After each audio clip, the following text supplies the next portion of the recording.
All right, you all heard it. You all heard it. Did you get the fabulous introduction on video? Yes, sir, I did. My contract's up in a couple of months.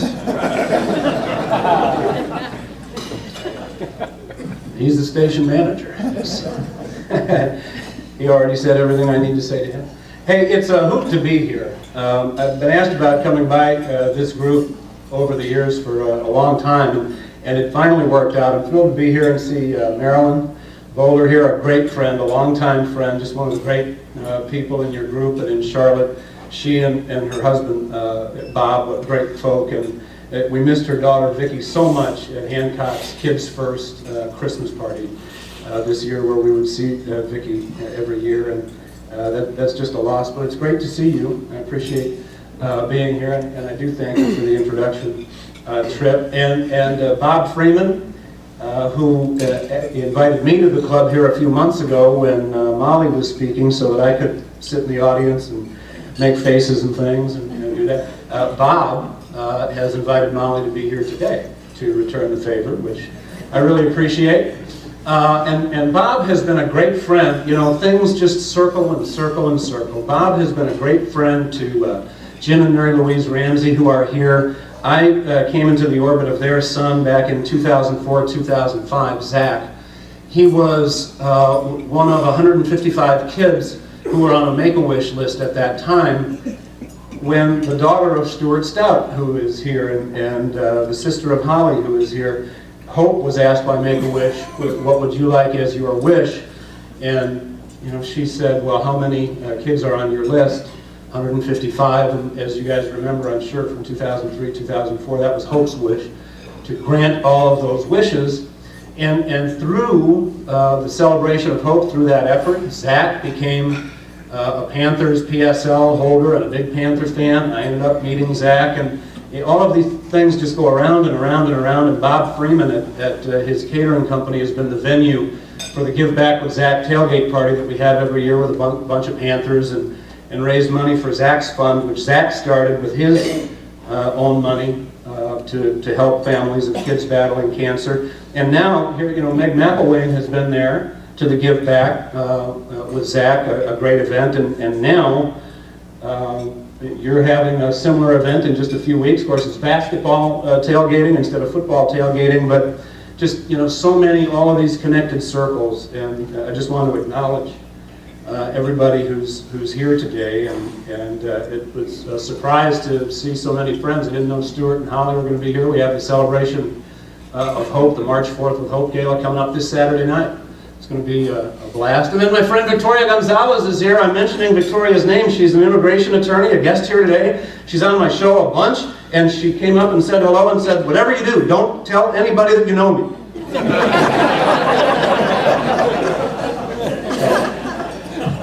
Yeah, we say a little poke in the eye wherever it's deserved, make a little trouble for the people in charge, whoever's in charge. So in that spirit, I thought I would take a few minutes. This is the way we start our show every day. We say, or I say, you know what the news is. This is my news, and you are welcome to it. And we kind of rattle through a little bit of what's up and what's going on in the news of the day. And I thought I would do that here for a little bit, and then take a few questions. I have to say, I'm actually amazed that we're all here today, since the world was supposed to end Friday. It's the question! It's the question! It was supposed to end, the latest Sky is Falling, End of the World from GovCo.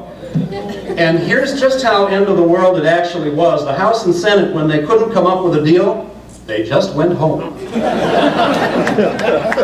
Recess. That's how scary it was. That's how worried they really were. President Obama, he went skeet shooting after the sequester. But for Congress, good news, latest survey, approval rating holding steady.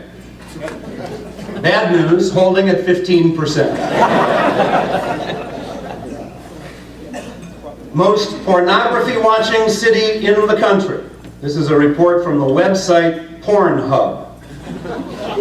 Which report, I'd like to state for the record, I got from Google News. But it was put out by the Pornhub people. This is a list, and it tops off with the city where people watch the most porn per capita. Number one porn watching city, Washington, D.C.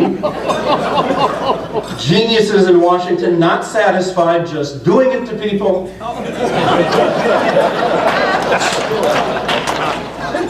They like watching done to people. Gosh, no really shocking department. Study says Twitter is more politically polarized than the public at large. This is a new survey today. When political stuff is tweeted out on the great big worldwide Twitter, it's more partisanly polemic than the population overall. For sure. Twitter is just talk radio in 140 characters. That's all it is. The White House today is denouncing Ambassador Dennis Rodman's diplomatic mission to North Korea.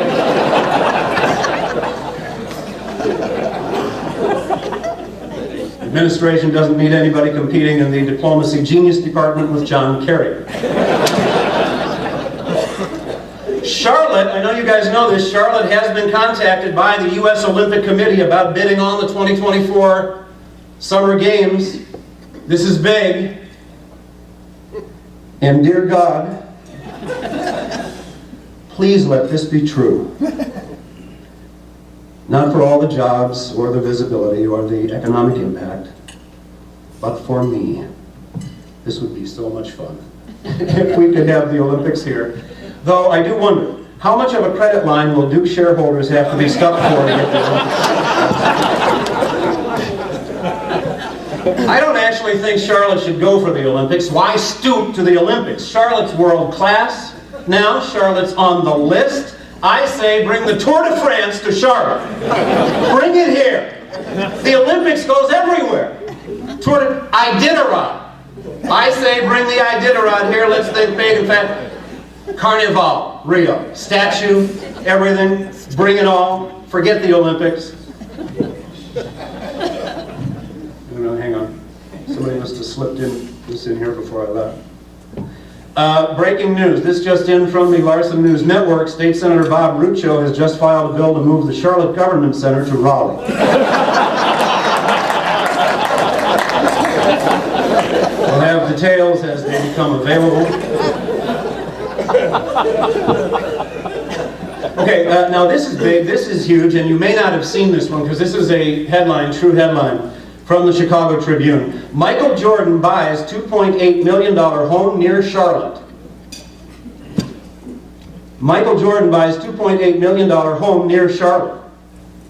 There's no NC in that headline. In the Chicago Tribune, there's no North Carolina in that headline, it's just Charlotte! Woo! Tim Newman should be thrilled by this. And I'm sure he is. I know that he is. That would have been some coincidence if I had just like randomly said Tim Newman would appreciate this and he wasn't out there. Not Tim Newman, but one of Charlotte's tourism officials is saying now that the city should be going for the NBA All-Star Game. This is out there now. And I know we had the All-Star Game here in another era, but now? Shouldn't they wait until such time as there might be at least one player from the Charlotte team in the All-Star Game before going for the All-Star Game again? And I kid Michael and the Bobcats, but there's no doubt they will be getting better soon. Michael Jordan says he's going to ask the city for a $144 million arena makeover to help him win some games as well. And plus, they're going to be the Hornets soon, and then no doubt they'll start winning some games. Business front, Harris Teeter is looking to sell itself, possibly. They have retained the Wall Street giant J.P. Morgan Chase to make a sale happen, and there was a little confusion at the first meeting apparently when the Teeter folk asked the Chase people if they had a VIC card. Police beat Salisbury, a guy known to locals as the Meat Man has been busted again for shoplifting meat from the Walmart. Nickname like that, you're actually glad to know the guy is a shoplifter.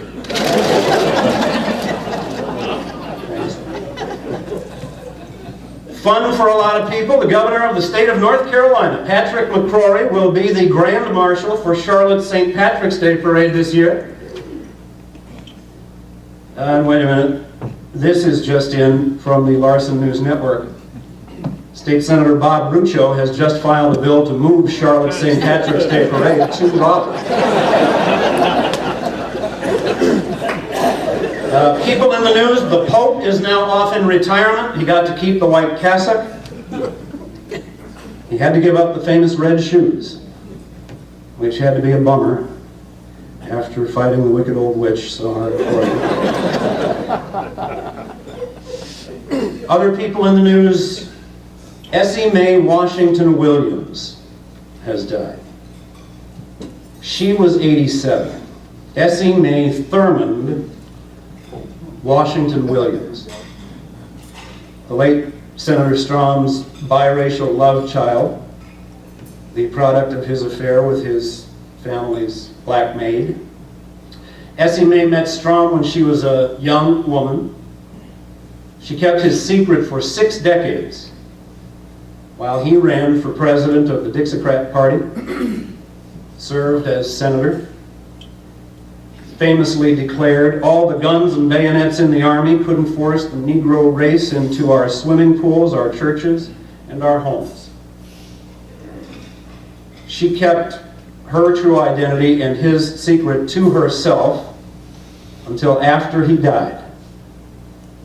And I remember having Essie Mae Thurmond Washington Williams on the show after Strom died, and when this news came out in 2005, I will never forget her.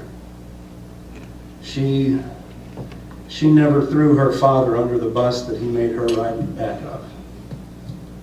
And finally, the Navy says it's going to start random alcohol testing to crack down on the drunken sailors. Navy wants to cut down on the irresponsible use of alcohol, which we can't let them do. If the sailors stop getting drunk, who are we going to say our politicians spend like, after all? And that's my news, and you are welcome to it. And I thank you very much, and I'm happy to take a couple of questions on anything you all might like. You can take your glasses off now. Yes, sir. If you had to label yourself, if you had to, the extremes of a conservative or a liberal, or a Democrat or a Republican, how would you label yourself?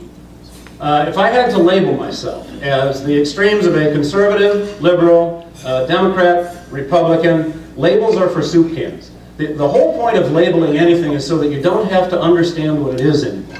Once you label something, then you can just presume anything about it. People would say pretty much that I'm very actually conservative, and I would, to the point of probably libertarian. If anything, I'm pretty much libertarian today. Kind of changed over the 20 or 30 years, but that's where I am today, if I had to put a label on it. What else? Any other questions? Yes, sir? How do you prepare for each day's work? How do I prepare for each day's work? That is an interesting thought, actually, to prepare for each day's work.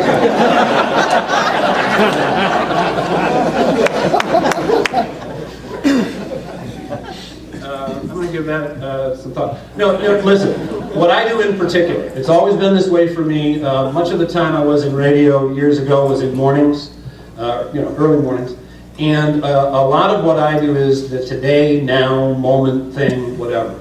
And so I'm kind of off in different orbits at noon or 1 o'clock, but I'm in the radio station about 5:30. I come on at 9. And so you're just digesting news and websites and all that, but honestly a lot of it has to do with just living, being attentive, being in tune, and being in the moment of what's happening today and what's going on in the studio. And also, a big thing is just to have your window open a little bit, your sails at least part way up, so that when things happen and something blows into that studio or blows into your life that that it might catch your sales. That's when all the great things happen. You know, either the fun and crazy, or when, you know, one day you're driving to work and later than usual, in fact, just before you're going to go on the air, you flip open the newspaper and there's a picture of a 12-year-old girl in this jade bandana and what you find out is a flaming red wig, and she's pulling this little kitten up to her face like to kiss it, and she's looking at it pensively, kind of thing, and you find out that, you know, that's hoaxed out, and that's the morning you find out about that wish. And so by not having any ability to think a whole lot about that or prepare, the next thing you know, you're talking with a guy from Make-A-Wish, and then the next thing you know, you're talking with her dad, and then he's saying, well, I don't know what I'm talking to you for, you ought to talk with her. And so before you have time to prepare too much and talk yourself out of doing something you'd be scared to death of, you're having a conversation with this 12-year-old girl who proceeds to blow you right away and change your life. You know? So, yes, sir. In your opinion, what is the most controversial subject you've ever had on your show? Would you mind just asking that question again? Because for me to be asked, in my opinion, what is the most controversial, that's just so impressive and formal, it makes me feel like I must really be somebody. So just say that. In your humble opinion. Very nice. Most controversial? I don't know that I would even know how to answer. I mean, everything. We have fiery fun with everything, in part because I like to say on our show, agreement is not required.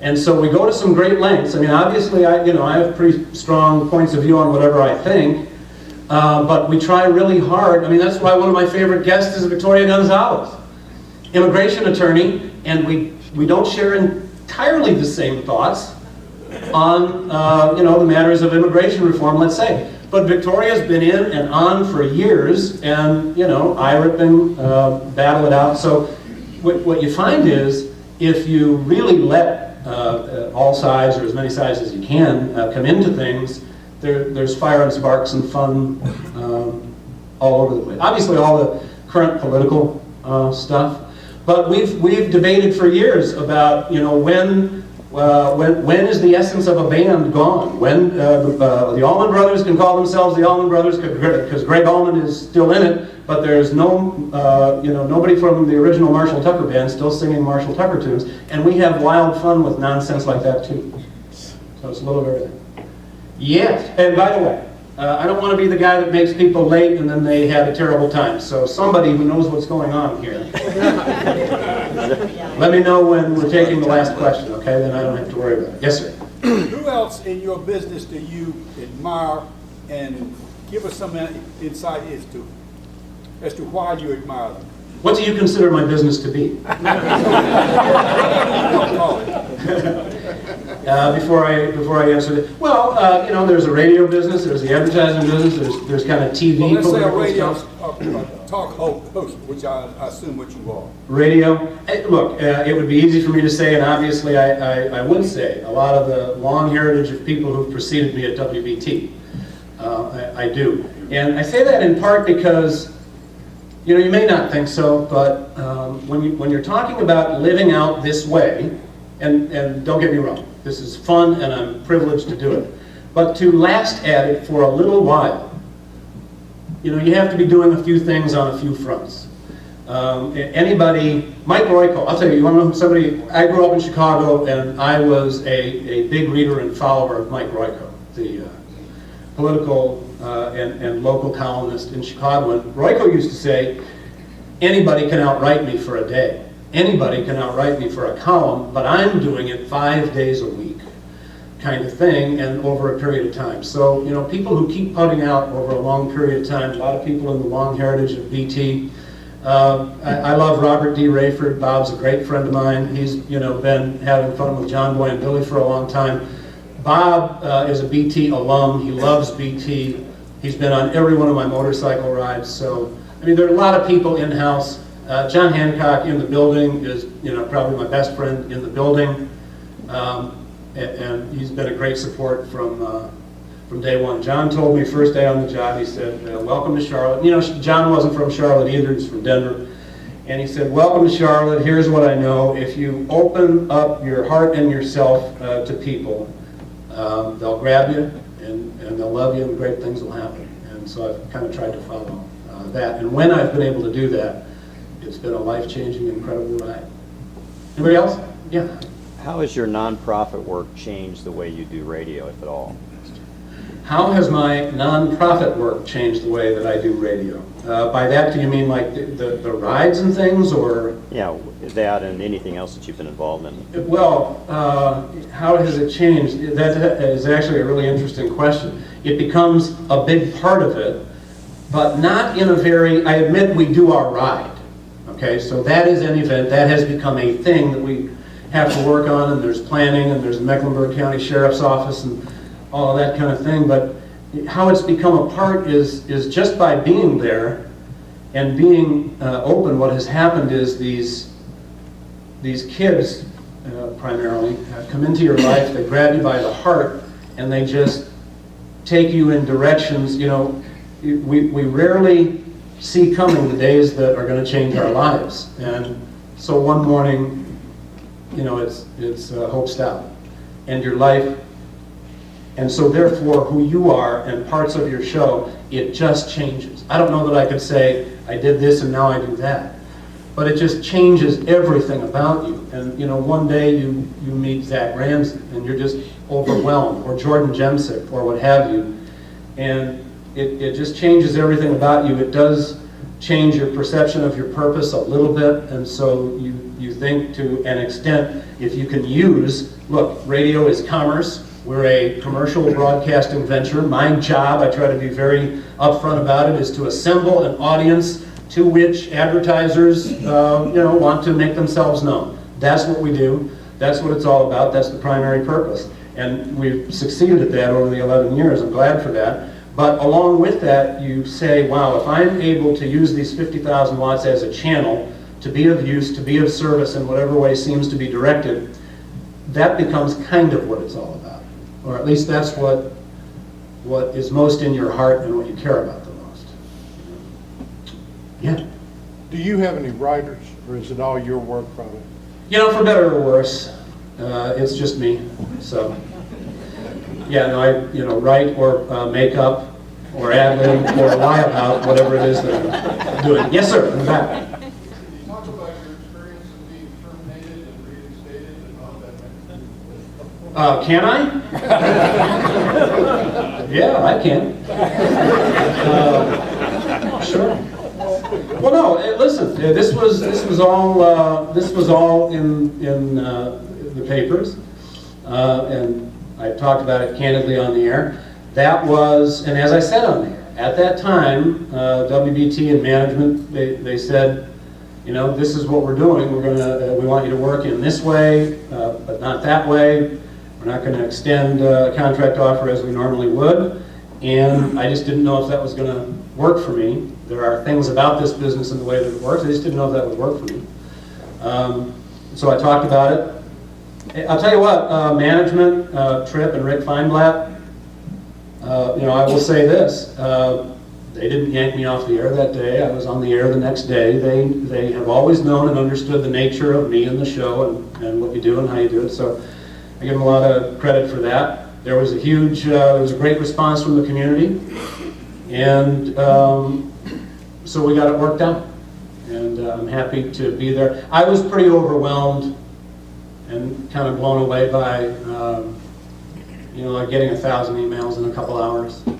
I wasn't, and more so than that, because that sounds kind of quantified, but boy, I'll tell you what, and you asked about how do things change who you are in your life and the show, the things that people would write and tell you, the things that people said, the depth of comment, or that people would take time to write and say certain things. I had no preparation for that whatsoever. It blew me away. And we've had a great last year. I would just say, and Tripp and I, so we have the chuckles about this, but I'm just being candid. Sports, football coaches, entertainment, this is a part of the dance. This is a part of the reality. That's just a part of what goes on, and we know that. And over the course of the last year, I've never had higher ratings. Revenue's great. Things have been terrific, and mostly we've had a lot of fun. So. Mr. Stout.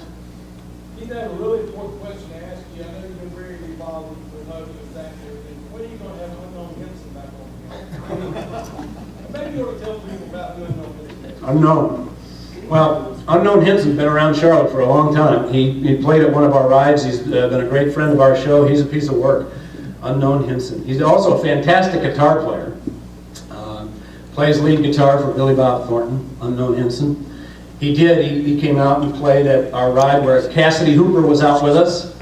Molly's been out at all of our rides, and she introduced us to Cassidy Hooper. That's a girl that was born with no eyes and no nose. Molly recently just did a great update on Cassidy Hooper, and you can catch that on their website. Unknown's wife just died a week or two ago, which is kind of a drag. She worked with him in his business, but yeah, we'd like to have him on the air or out to a ride again. One more. Anything else? Anyone else? Anyone? I don't think there is. I think we actually... Keith, I was going to tell you, we appreciate the community appreciates what you do. And I know you're really an unsung hero, but we do thank you. Thank you. Appreciate you being here.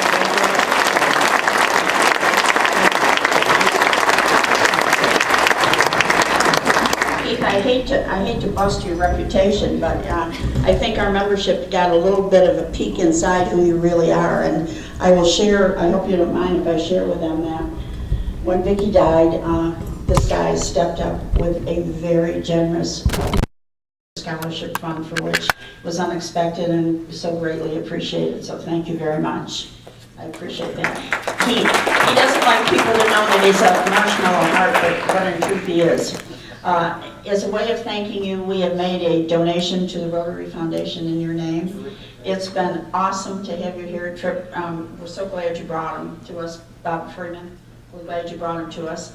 Heidi, where are you? Where are you, Heidi? We look forward to having you as a new member, and thank you for selecting to join us. Kent and Robin, the pressure's on to come back.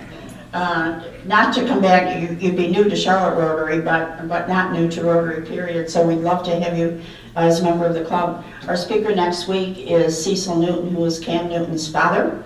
And we hope you will all join us. It's been a great meeting, and we'll see you next week.